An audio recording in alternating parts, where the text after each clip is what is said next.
રજવાડા દઈ દીધેલાના વંશજો ઉતરા છે, ખમીર વંતા પાટીદારો ઉતરા છે। 2015માં તો પાટીદાર સમાજ એક જ ઉતરો હતો, અત્યારે 18 વરણ ઉતરા છે। 100 ઉતરા કાઢી નાખશે, 100 ઉતરા। મારી આ વાતમાં સમજી જાજો, નપુસક નથી, ના દાન છીએ, સંયમ શિષ્ટાચાર છીએ, રાખી છી વડીલોની આબરૂ, નહીતર અસલ ખેડૂતના દીકરાઓ છીએ।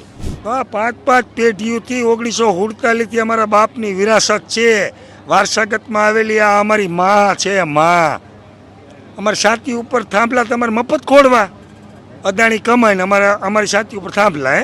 આ અમારો ગરીબ અને લાચાર ખેડૂત ક્યાંય કાંઈ ન બોલે, એટલે હવે રાજકીય હાથો નહીં બનવાનો અને રોડ ઉપર ખેડૂત ઉતરો છે, ખેડૂતોના સમર્થનમાં ખેડૂત ઉતરા છે। અમારે કોઈ જ પાર્ટીઓની જરૂર નથી, આ ખેડૂતના દીકરાની, આ જગત તાતની તમામ પાર્ટીઓને જરૂર છે। ગોંડલના મહારાજા ભગવતસિંહ કહેતા હતા કે ખેડૂતો મારા સોનાના ઝાડ છે। આટલો અત્યાચાર તો મોહમ્મદ ગદ્દીએ નહોતો કર્યો। મોહમ્મદ ગદ્દી તો સોમનાથ એક જ લૂંટવા આવ્યો હતો, તો અદાણી અને આ 5 કરોડપતિઓ શું આખા ગુજરાતને અને 22 રાજ્યોને લૂંટવા માટે આવ્યા છો? કોઈ પાર્ટીઓની હમદર્દીની, મલમની કે લાગણીની જરૂર નથી। ખોટા મગરના આંગળા કોઈ પાડતા નહીં, ખોટી લાગણીઓ બતાવતા નહીં। તમારા તમામ પાર્ટીઓના રોરા અમે જોઈ લીધેલા છે, ભોગવી લીધેલા છે। કોંગ્રેસને ભોગવી લીધી છે, ગોળીબારમાં માર ખાઈ લીધા છે, ખેડૂતો ગુમાવી ચૂક્યા છીએ, ભાજપમાં ગુમાવી ચૂક્યા છીએ અને આમ આદમી પાર્ટીમાં પણ ગુમાવી ચૂક્યા છીએ। આ 8મો કોઠો ખેલવા ધરતી પુત્રો ઉતરી ગયા ધરતી ઉપર, તો ભાગવાની જગ્યા નહીં ચડે, અદાણીને હેલિકોપ્ટરની ચાવીઓ નહીં ચડે। ભારતીય સંવિધાનની કલમ 21 મુજબ જીવન જીવવાનો અધિકાર છે, એ જીવન જીવવાનો અધિકાર તમે છીનવી લો છો? સાહેબ, માગણીઓ અમારી જે છે એ આખા ભારતને નહીં, પાકિસ્તાન, અફઘાનિસ્તાન ને તુર્કિસ્તાનને ખબર પડી ગઈ છે કે આ ખેડૂતો ભારતના કાયદા મુજબ માગણી કરે છે। કદાચ ગુજરાતની સરકાર ઊંઘમાં હશે, નિંદરમાં હશે, કારણ કે દિલ્હીથી મોકલેલા મોદી સાહેબના જમાઈની આ લાઈન છે, એટલે એનો ભલામણ લેટર લઈને આવ્યા હશે, તો જ અમને પોલીસ 11 વાગે ધોકા અને હેલ્મેટ પહેરીને મારી મા બેન દીકરીઓને મારવા આવતી હોય અને સિક્યુરિટી બાઉન્સરની જેમ નોકરી કરતી હોય। સરકારી તંત્રમાં જોઈએ તો એસડીએમ છે, કલેક્ટર છે, મામલતદાર છે, એ ક્યાંક ને ક્યાંક અદાણીના જમાઈ હોય, અથવા તો અદાણીના ભાણિયા હોય, અથવા સરકારના ચમચાઓ કે ગુલામ હોય, એવી ખેડૂતો સાથે નીતિ અપનાવી રહ્યા છે। જગતનો તાત કણમાંથી મણ પેદા કરી અને આ જગતની જઠરાંગની ઠારવાવાળો, દુનિયાનો તારણહાર, દુનિયાનો બેલી આજે રોડ ઉપર બેઠો છે। જે દુઃખની વાત કહેવાય, જે પીડાની વાત કહેવાય, આ પીડા જો સરકારને ના દેખાતી હોય, આ તકલીફ જો સરકારને ના દેખાતી હોય, તો હું એને સરકાર નથી કહેતો, હું એને ચોર મંડળી કહું છું। મોરબીના જેતપર ગામે આજે અમરનાથ ઉપવાસ ઉપર ખેડૂતો અને ખેડૂત આગેવાનો છે તે બેઠા છે। નિલેશભાઈ આપણી સાથે છે। નિલેશભાઈ, શું મુખ્ય માંગણીઓ સાથે આજે અમરનાથ ઉપવાસ શરૂ કર્યા છે? સાહેબ, માંગણીઓ અમારી જે છે એ આખા ભારતને નહીં, પાકિસ્તાન, અફઘાનિસ્તાન ને તુર્કિસ્તાનને ખબર પડી ગઈ છે કે આ ખેડૂતો ભારતના કાયદા મુજબ માગણી કરે છે। અમને તંત્ર ઊંઠા ભણાવે છે, રાજ્ય સરકારે પરિપત્ર જાહેર કર્યો છે, ભલામણ લેટર દિલ્હીથી આવ્યો, એને આ પરિપત્ર કહે છે અને એનો ગરબો કલેક્ટર, એસડીએમ ને એસપી ગાય છે। પોલીસ તંત્ર સિક્યુરિટી બનીને આવે છે અને મારી મા બેન દીકરીઓ અને બાળકોને લાઠીચાર્જ કરીને ડિટેન કરે છે। આ બધું આપ મીડિયામાં બતાવી ચૂક્યા છો, અમે ભોગવી ચૂક્યા છીએ અને ત્યારબાદ આ ગાંધીગીરી કરી અને માંડવા નાખીને પ્રતિક ઉપવાસ ઉપર અમે બેઠા છીએ। નિલેશભાઈ, તમે કહ્યું પાકિસ્તાન, અફઘાનિસ્તાન બધાને ખબર છે, પણ ગુજરાતની સરકારને કદાચ નથી ખબર પડી હજી? કદાચ ગુજરાતની સરકાર ઊંઘમાં હશે, નિંદરમાં હશે, કારણ કે દિલ્હીથી મોકલેલા મોદી સાહેબના જમાઈની આ લાઈન છે, એટલે એનો ભલામણ લેટર લઈને આવ્યા હશે, તો જ અમને પોલીસ 11 વાગે ધોકા અને હેલ્મેટ પહેરીને મારી મા બેન દીકરીઓને મારવા આવતી હોય અને સિક્યુરિટી બાઉન્સરની જેમ નોકરી કરતી હોય। કારણ કે પોલીસ પાસે તો પ્રજાને સુરક્ષાની અપેક્ષા હોય, શાંતિની અપેક્ષા હોય, કાયદો અને વ્યવસ્થા જળવાય એની અપેક્ષા હોય, પરંતુ ક્યાંક ને ક્યાંક એનો દુરુપયોગ થઈ રહ્યો છે, એનું દર્દ છે।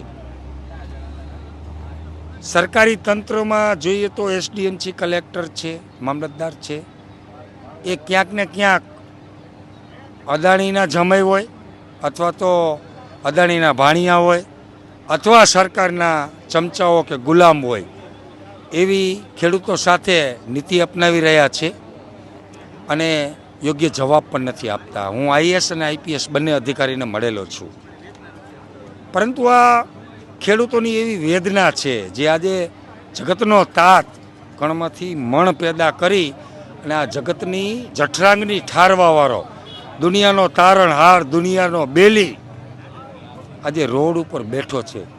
જે દુઃખની વાત કહેવાય, જે પીડાની વાત કહેવાય. આ પીડા જો સરકારને ના દેખાતી હોય, આ તકલીફ જો સરકારને ના દેખાતી હોય તો હું એને સરકાર નથી કહેતો, હું એને ચોર મંડળી કહું છું. કારણ કે સરકાર પ્રજાના હિત માટે હોય છે, પ્રજાતંત્ર માટે હોય છે, પ્રજાનું દુઃખ નિવારવા માટે બેઠી હોય છે. અને એમાંય જ્યારે આપણે કૃષિ પ્રધાન દેશ હોય, કૃષિઓની વાતો કરતા હોય, કાલે જીતુભાઈ એ ગોંડલની અંદર સભા કરી, એસી હોલની અંદર ઠંડા પીણા આઈસ્ક્રીમો સાથે અને જમણવાર સાથે. બહુ જ એને ખેડૂતોની ચિંતા છે ને એવી ડબલ એન્જિનવાળી ચિંતાજનક સરકારને ડિસ્કસ માટે પ્લેટફોર્મ બનાવવું જોઈએ, ખેડૂતોને આવકારવા જોઈએ, ખેડૂતોની તકલીફ સમજવા માટે સરકારમાં એક કમિટી બનાવી અને કમિટીને મોકલવી જોઈએ. ખેડૂતોને અહીંયા ગાંધીનગર 5 આગેવાનોને, રાજકીય આગેવાનો નહીં, ખેડૂત આગેવાનોને બોલાવવા જોઈએ અને એની સાથે એની માગણીઓ સમજવી જોઈએ અને એ માગણીઓને શક્ય હોય ત્યાં સુધી ઇમ્પ્લિમેન્ટ કરી અને નવું કોન્સ્ટિટ્યુશનની અંદર લાગુ થાય, પરિપત્રની અંદર નહીં, વિધાનસભાની અંદર પારિત થાય અને સરકારે ખેડૂતો માટે આવનારી લાઈનો અને અત્યારે જે લાઈનો નખાય છે એના માટેની એક યોગ્ય પોલિસી બનાવવી જોઈએ. હવે આવી પોલિસી કોણ બનાવે? ભણેલા ગણેલા માણસો. સરકાર પાસે અત્યારે બધા ડૂબડૂગિયા છે. 3.5 ભણેલા, 4.5 ભણેલા, 6 ભણેલા, 7 ભણેલા, 8 ભણેલા, આવા જ બધા છે. એની પાસે ગ્રેજ્યુએશન, જે શિક્ષણ યુઝ કરી શકે, એડવાન્સ આયોજન કરી શકે, ખેડૂતોની પીડા સમજી શકે, આવનારા સમય માટેનું એડવાન્સ આયોજન કરી શકે એવા રાજ્ય કક્ષાના મંત્રીઓ, કેબિનેટ મંત્રીઓની એક ટીમ બનાવી અને એને ખેડૂતોની પીડા સમજવી જોઈએ અને ખેડૂતો પાસે મોકલવા જોઈએ. આંદોલન ક્યાં જઈને ઊભું રહેશે? કારણ કે સરકારે જો આટલા દિવસથી આ કેટલા કોંડથી આ આખી લડત જેતપર ને કોંડ મહત્વનું રહ્યું છે, કેટલા સમયથી આ મહિનો દિવસ હમણાં થઈ જશે આંદોલનને, હજી સરકારની કોઈ જે પ્રતિનિધિત્વ આવવું જોઈએ, કોઈ તમે કહ્યું કોઈ આવતું નથી. આવશે, સમય થાય એટલે બધું આવશે. કારણ કે આ તો બિચારા ખેડૂત છે. અમારે બિયારણમાં માર ખાવાનો, ખોટા બિયારણ પધરાવી જાય, કાંઈ ન થાય. કાયદો કાયદાનું કામ કરશે, એક પણ ચમરબંધીને છોડવામાં નહીં આવે. ડુપ્લિકેટ બિયારણ આવે, ડુપ્લિકેટ ખાતર આવે, ડુપ્લિકેટ દવા આવે. પાક પકાવ્યા પછી એ પાક જ્યારે વેચવા જાય ત્યારે કડદાકાંડ થાય. કડદાકાંડ થયા પછી બેંકમાં પેમેન્ટ જ્યારે ટ્રાન્સફર થાય તો એમાંય ચીટિંગ થાય. એટલે આ તો બિચારો ખેડૂત છે, માર ખાવા જૈનમો છે, ખેતરે હક માગવા જાય, ધોકા ખાય. કલેક્ટર કચેરીએ, સરકારી કચેરીઓમાં જાય તો લાઈનમાં ઊભો રહે, કંઈ ન બોલે. આ અમારો ગરીબ અને લાચાર ખેડૂત ક્યાંય કંઈ ન બોલે. એટલે હવે રાજકીય હાથો નહીં બનવાનો અને રોડ ઉપર ખેડૂત ઉતરો છે, ખેડૂતોના સમર્થનમાં ખેડૂત ઉતરા છે. અમારે કોઈ જ પાર્ટીઓની જરૂર નથી. આ ખેડૂતના દીકરાની, આ જગત તાતની તમામ પાર્ટીઓને જરૂર છે. બહુ ઓપન સ્પષ્ટ ભાષામાં ગુજરાતીમાં કહું છું, આ ખેડૂતના દીકરાઓને કોઈ પાર્ટીઓની હમદર્દીની, મલમની કે લાગણીની જરૂર નથી. ખોટા મગરના આંગળા કોઈ પાડતા નહીં, ખોટી લાગણીઓ બતાવતા નહીં. તમારા તમામ પાર્ટીઓના રોરા અમે જોઈ લીધેલા છે, ભોગવી લીધેલા છે. કોંગ્રેસને ભોગવી લીધી છે, ગોળીબારમાં માર ખાઈ લીધા છે, ખેડૂતો ગુમાવી ચૂક્યા છીએ, ભાજપમાં ગુમાવી ચૂક્યા છીએ અને આમ આદમી પાર્ટીમાં પણ ગુમાવી ચૂક્યા છીએ. અમારે કોઈ તમારી પાર્ટીઓ જોતી નથી. આ ખેડૂતનો દીકરો જેમ પાણીનું વેણ પાણીએ હાલ્યું જાય અને ધોરિયા કરીને રસ્તા કરી લે એવી રીતે આ ખેડૂતનો દીકરો કોઠા હુંજવારો છે. અભિમન્યુના હાથ કોઠા જોય. આ તો 8મો કોઠો શીખેલી પ્રજાતિ છે. સરકારને શાનમાં સમજાવું છું, સમજી જાઓ. આ 8મો કોઠો ખેલવા ધરતી પુત્રો ઉતરી ગયા ધરતી ઉપર તો ભાગવાની જગ્યા નહીં ચડે. અદાણીને હેલિકોપ્ટરની ચાવીયું નહીં ચડે. આ ધરતી પુત્રો છે. આ સરદારના વંશજો છે બધા. આ ક્ષત્રિયોના દીકરાઓ છે. રાજાને રાજપાટ દઈ દીધેલા એ દીકરાઓ પટમાં ઉતર્યા છે. 18 વરણ ઉતરો છે એના સમર્થનમાં. સમજી જાઓ. રજવાડા દઈ દીધેલાના વંશજો ઉતર્યા છે. ખમીરવંતા પાટીદારો ઉતર્યા છે. 2015માં તો પાટીદાર સમાજ એક જ ઉતરો તો. અત્યારે 18 વરણ ઉતર્યા છે. સોતરા કાઢી નાખશે, સોતરા. સમજી જાઓ. હજી કહું છું, પોલિસી બનાવો. આ કાયદા અનુસાર બિચારો ખેડૂત માગે છે. આની કોઈ લાખોની કરોડોની ગેરવ્યાજબી માગણી નથી. તમારે થાંભલો આવે છે, તમે અહીંથી 4 વ્હીલ લઈને બંને જઈએ, અદાણીના એરપોર્ટમાં આપણે 4 વ્હીલ પાર્કિંગ કરીએ તો પાર્કિંગ ચાર્જ લે છે કે નહીં? તમારે મારા ધાબા ઉપર વેડાફોનનો ટાવર આવે, આ સામે ટાવર છે, એ ટાવરનું ભાડું થાય કે ન થાય? તો આ 5 પેઢીઓથી 1947થી અમારા બાપની વિરાસત છે, વારસાગતમાં આવેલી. આ અમારી માં છે, માં. અમારી છાતી ઉપર થાંભલા તમારે મફત ખોડવા. અદાણી કમાઈને અમારી છાતી ઉપર થાંભલા. નપુસક નથી, નાદાન છીએ. મારી આ વાતમાં સમજી જાજો. નપુસક નથી, નાદાન છીએ. સંયમ શિષ્ટાચાર છીએ. રાખી છીએ વડીલોની આબરૂ, નહીતર અસલ ખેડૂતના દીકરાઓ છીએ. મારી વાત અહીંયા પૂરી કરી અને સરકારને લાસ્ટ અલ્ટિમેટમ આપું છું. પહેલી બીજી ABCD તમને શીખડાવીએ છીએ, સમજી જાઓ. નહીતર અમને 3જી અને 4થી કોન્સ્ટિટ્યુશન, ક્રાંતિ, ભગતગીરી, જગતગીરી, ગાંધીગીરી અને સરદારગીરી, અમને બધી જ ગીરીઓ આવડે છે. સંતોને પણ લઈને બેઠા છીએ, ક્રાંતિકારીઓને પણ લઈને બેઠા છીએ, યુવાનોને લઈને બેઠા છીએ, ખેડૂતને પણ લઈને બેઠા છીએ. શાનમાં સમજી જાઓ, નહીતર બધી ગીરી અમને આવડે છે. ભરતસિંહ પણ અત્યારે અહીં આવ્યા છે. શું કહેશો? આખું આ આમરણાંત ઉપવાસ અત્યારે કરવામાં આવી રહ્યા છે ને ખેડૂતોને આ એક મહિનો થઈ ગયો છતાં પણ ન્યાય નથી મળી રહ્યો. ખૂબ સરકારે સંવેદનશીલ બનવાની જરૂર છે. સરકાર એક બાજુ વિકાસના વર્ષોની વાતો કરે છે, એનો અમે વિરોધ નથી કરતા, પણ સાચા અર્થમાં જે સમસ્યા છે કે ગુજરાત રાજ્યના જે ગામમાં વીજ પોલ આવે છે એ વીજ પોલની અંદર ખેડૂતોનો જીવન જીવવાનો અધિકાર છીનવી લે છે. ખેડૂતોની માગણી શું છે કે અમારા ખેતરમાં વીજ પોલ નાખો તો એક વીજ પોલ દીઠ માસિક 50,000 રૂપિયા ભાડું આપો અને કોરિડોરનું મીટરે પર મંથે 1,000 રૂપિયા ભાડું આપો. તો આ કંપની લાખો કરોડ રૂપિયા નફો કમાવાની છે, સેવા કરવા નથી આવતી.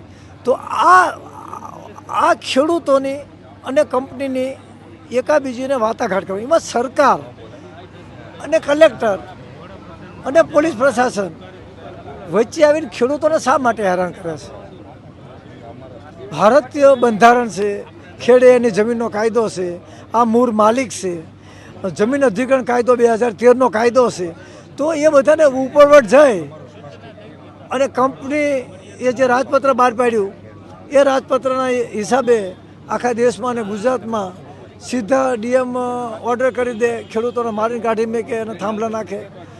આટલો બધો અત્યાચાર તો ખેડૂત સહન ન જ કરે. તો હજી આપણા માધ્યમથી કહું છું, સરકારે સંવેદના, સહાનુભૂતિ, માનવીય અભિગમ નહીં, આ દેશના ખેડૂતોનો સંપૂર્ણ અધિકાર છે.